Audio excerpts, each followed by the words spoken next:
karanasan ng LGBT. Itago na lang natin siya sa pangalang Alex.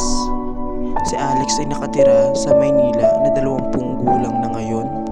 Si Alex ay nakitaan niya ng kanyang magulang na parang may kakaiba sa kanya. Noong siya ay 5 taong gulang pa lamang. Hindi siya tanggap ng kanyang ama at kanyang kapatid na siya ay isang bakla. Ngunit ang kanyang ina lamang ang nakakaintindi sa kanya at nakakaunawa kung ano ang kanyang nararamdaman. At sa tuwing siya ay nakikita ng kanyang ama na naglalaro ng pambabae, siya ay binubugbog.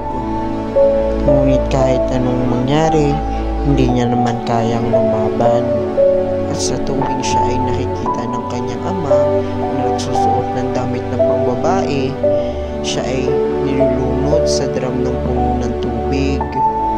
At ang sambit ng kanyang ama ay wala akong baklang anak.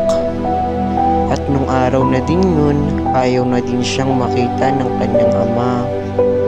At pati sa kanyang paglabas ng bahay ay parang may virus siyang daladala. At minsan naririnig niya na siya daw ay isang salot ng lipunan. Ngunit hindi siya sumuko sa buhay. At siya nung nakapagtapos siya ng senior high, doon na din siya tinanggap ng kanyang ama.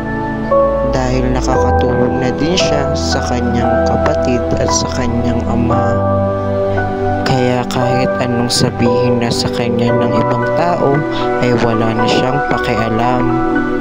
Dahil tanggap na siya ng kaniyang pamilya. Hanggang dito na lang at salamat sa mga nakikinig ng kwento ko.